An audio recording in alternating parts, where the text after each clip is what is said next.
Bien, vamos a conversar enseguida con el ministro de Gobierno, Gabriel Martínez, está en Guayaquil. Señor ministro, buenos días. Bueno, empezó estos días en el cargo, tiene muy pocos días en funciones y algunas novedades. Lo que pasó en el cuartel de policía y en la Fiscalía del Triunfo en la provincia del Guayas tiene algunas novedades y quiero empezar revisando un video. Veámoslo juntos. Este video en el que las cámaras de seguridad captan a los supuestos delincuentes que atentaron contra el cuartel de policía en bicicleta. Esta es... rodémoslo, por favor. Este es el video. Usted puede comentarme, ministro, ¿son ellos los que lanzaron los artefactos explosivos en bicicleta?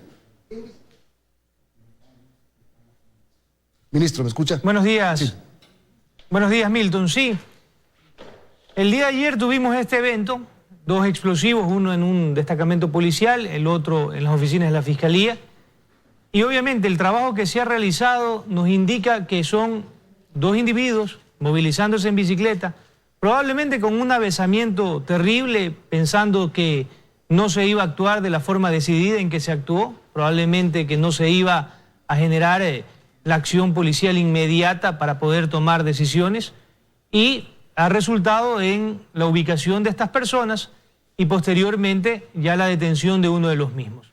Aquí lo importante es denunciar y dar un mensaje claro de que no se van a tolerar este tipo de hechos, y esperamos pues que la denuncia, que la investigación nos permita establecer mayores precisiones con respecto al móvil de este atentado. A ver, hasta la noche de ayer estaban identificados dos sospechosos, uno ecuatoriano y uno venezolano. Uno fue capturado en las últimas horas. Correcto, el venezolano ha sido capturado. El móvil de este ataque, ministro, se dice que había una audiencia, que eran momentos previos al juzgamiento de uno de los líderes de los choneros. ¿Es así?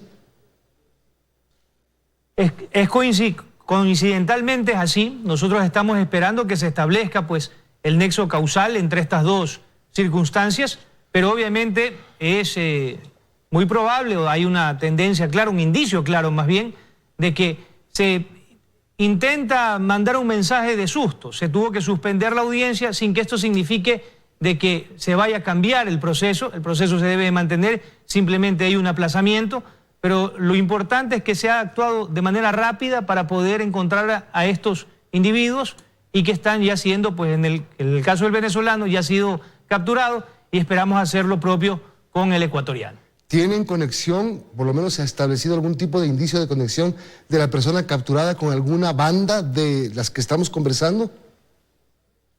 Bueno, tenemos el registro de una llamada desde la cárcel del Turi antes de que se dé este atentado, entonces tenemos que ser prudentes con las investigaciones.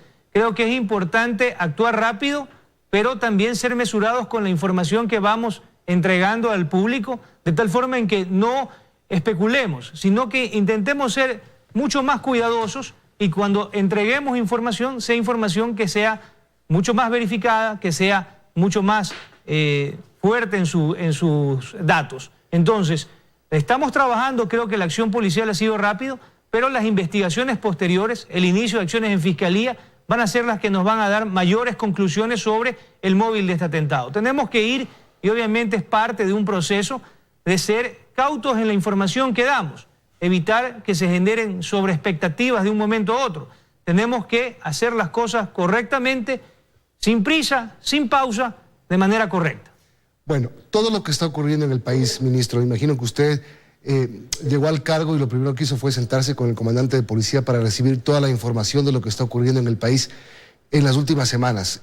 Atentados en las cárceles, esta matanza que ocurrió inédita, nunca antes vista en el Ecuador, que tiene relación, no le voy a preguntar mucho el tema de cárceles porque no está directamente relacionado más que por la acción de la policía que pueda prestar dentro o fuera de las cárceles, pero sí con esta conexión de bandas criminales que existen y que estarían trabajando, así se vio el día del atentado en las cárceles, coordinadamente. Bueno, de ahora con el decreto ejecutivo, el Ministerio de Gobierno asume la representación del presidente en el organismo del sistema de rehabilitación social.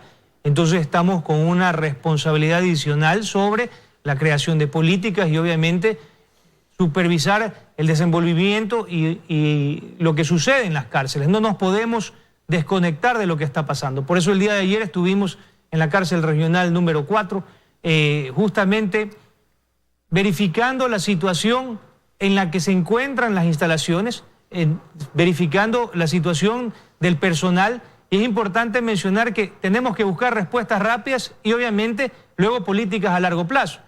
Uno de los temas de las bandas, como usted menciona, es separar estas bandas. Una de las primeras medidas que tomó el SNAI fue distribuir a estas bandas para que no se encuentren dentro de los mismos pabellones, incluso en diferentes centros de rehabilitación, centros de reclusión.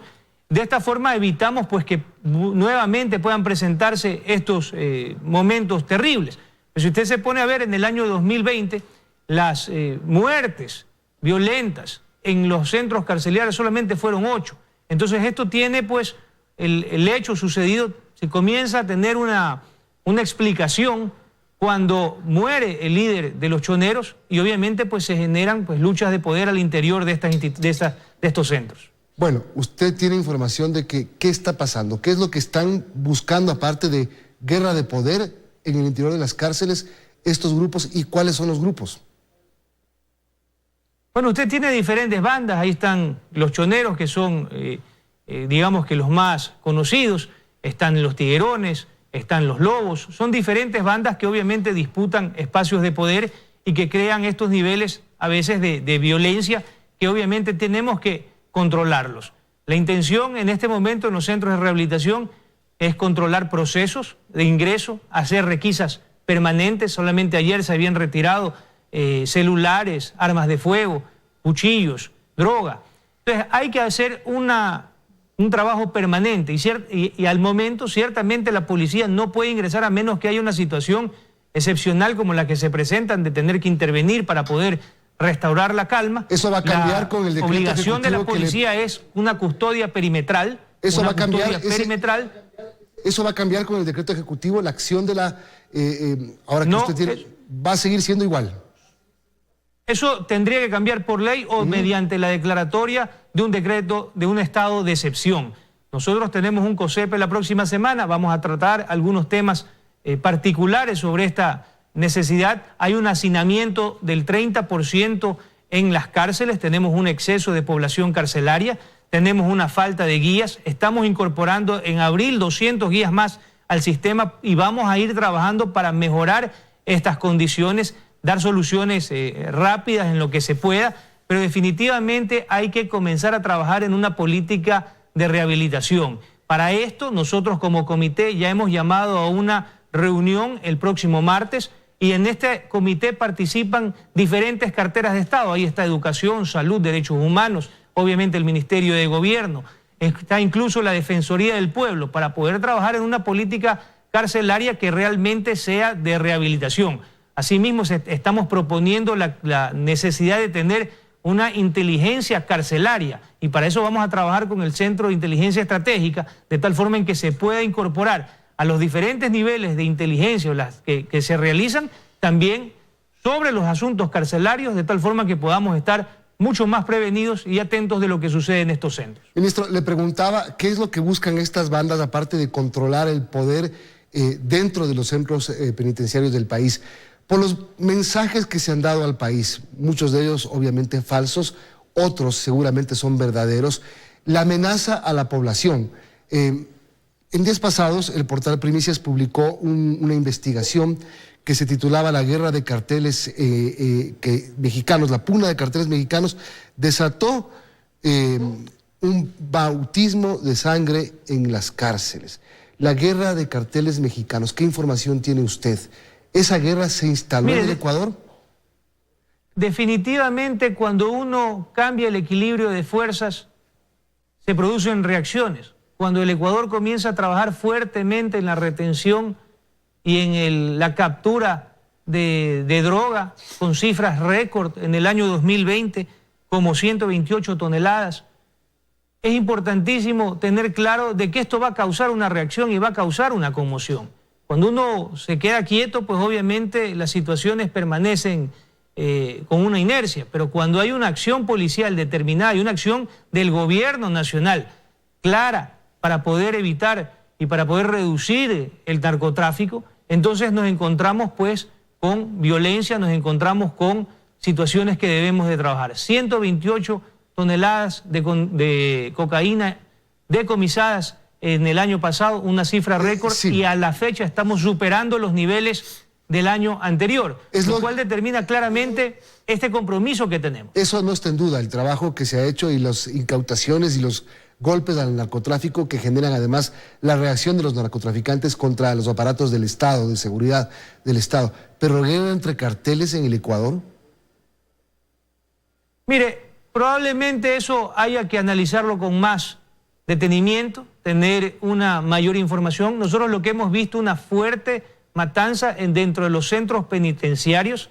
Esto de aquí no está, digamos, que diseminado en la sociedad. El trabajo es evitar de que esto obviamente llegue a nuestras ciudades, llegue a nuestras comunidades, pero tenemos que estar alertos y alertas de que obviamente toda acción genera una reacción y nosotros no podemos ser descuidados en este sentido. Pero guerra de bandas, yo creo que hay que ser prudente con los comentarios, hay que analizar los hechos con cuidado y obviamente la matanza que se da se establece por el intento de asesinato a uno de los líderes que queda en la cárcel regional y que obviamente pues provoca luego un asesinato masivo en la cárcel de Turia a los miembros de esa misma banda. Entonces, tenemos que ir poniendo las cosas dentro de su contexto. ¿Hay información de que carteles mexicanos controlan a bandas criminales ecuatorianas